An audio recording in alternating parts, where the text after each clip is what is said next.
Hello, and welcome to the season finale of Celebrity Apprentice. I'm your host, Donald Trump.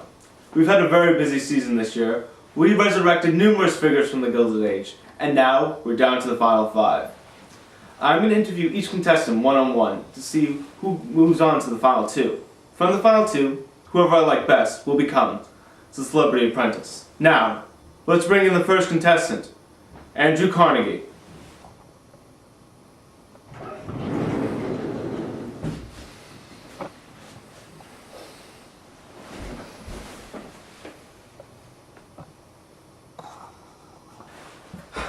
So how are you, Andrew? Oh, I'm good, thanks. It's really good to have you here. It's really an honor. Yeah, great to be here too. A figure such as you. Yeah. So, tell me, why do you deserve to be in the final 2?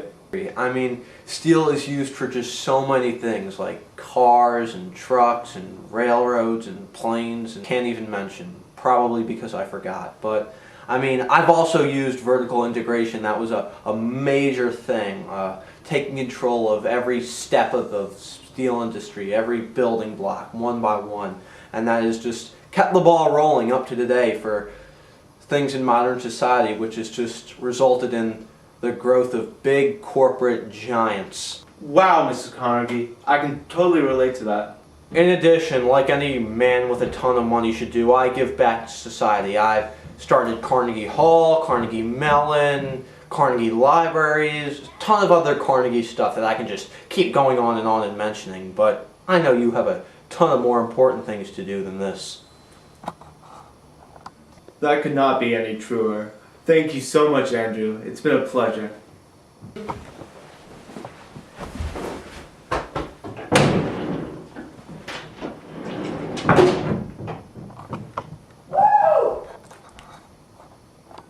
Well, after that dazzling performance, I really just want to end the show here. But, sadly, we have 4 more contestants.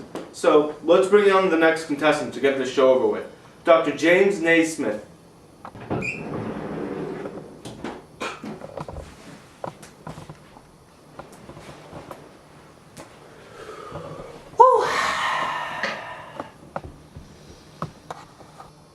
Wow! I cannot believe I got this far! Neither can I. Now, just get it over with and hurry up. I want to get this show over with. You know the drill. Well, as you all know, I invented basketball! Yeah! It's like the best sport ever, you know? I mean, and it's been so great to people over the last, like, hundreds of years. Because, I mean, no basketball, there would be no Jordan, no Bird, no Magic Johnson, and Carmelo Anthony would have to find something else to suck at. Nick Scott Mello! Yeah, they're 22 and 29. Nice trade, guys. Oh, and I forgot to mention, I mean, there are a lot of fat people in this country already, and if there were no basketball, oh my God. More fat people, just what we need. Go basketball.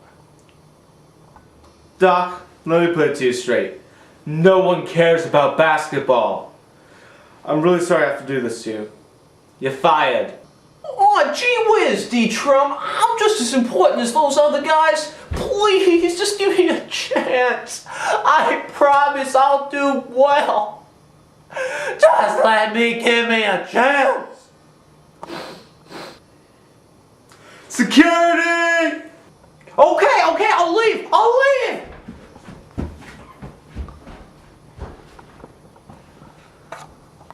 Well, just like the Knicks in crunch time, that was just pitiful. That was a basketball reference for you. Now, let's move on to our next contestant, and hopefully he'll be a little bit better. Let's introduce Mark Twain.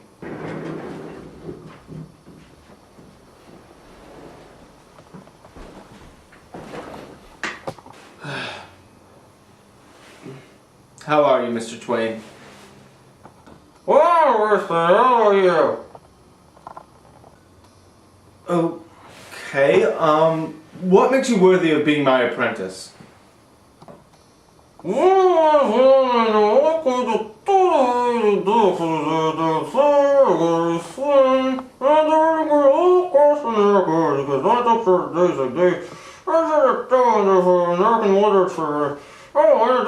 I also coined the term Gilded Age, so I should really see if it's higher than the Gilded Age as those other jerks. That was really good, Mr. Twain, but there was one small problem. I didn't understand a word you were saying, and I think you know what that means.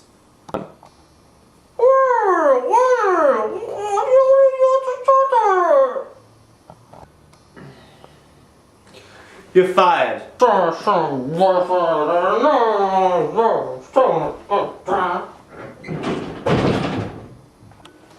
Huckleberry Finn. More like Suckleberry Finn. Pun intended. Ha! I am so funny. Now we move on to our next contestant. W.E.B. Du Bois.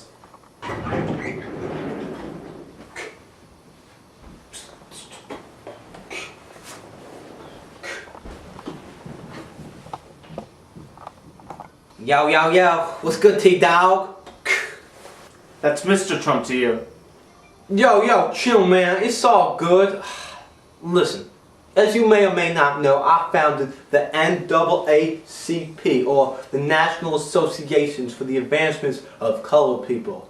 Together we stand, divided we fall. This tough, hardcore African-American group has fought through adversity and tough times to give ourselves equal rights. We have made it so that this world is colorblind and that black and whites can mesh like a black and white cookie. Sweet! Wow, I didn't expect you to impress me, but we have one more guest coming up, and he's supposed to do a nice job, so... Whoa, man, before you're so quick to make such a harsh decision, maybe we can work something out. Come here. Don't tell nobody.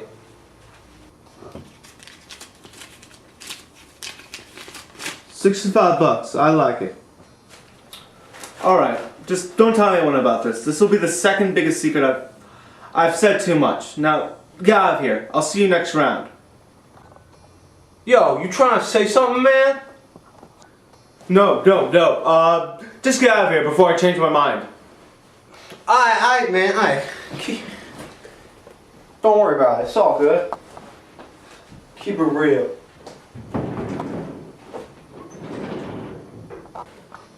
Well, glad that's over with.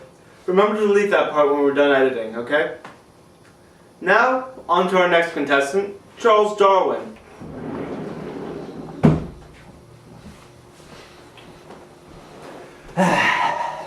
Good day. How are you, Mr. Darwin? One. Great. Thanks for having me. You're very welcome. Now, tell me, what makes you eligible to be Celebrity Apprentice?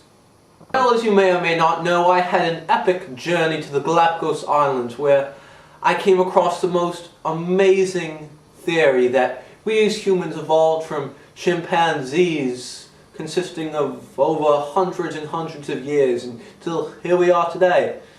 In addition, the term social Darwinism was coined after me, which is basically a human version for survival of the fittest. And this has really motivated people to work as hard as they can so they can survive in this tough world.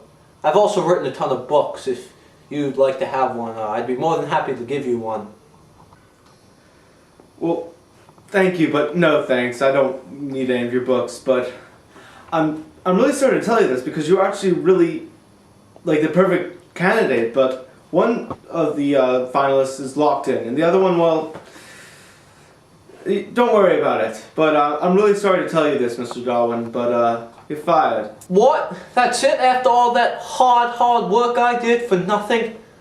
Gosh, these bloody Americans and their cheap game shows. Unbelievable.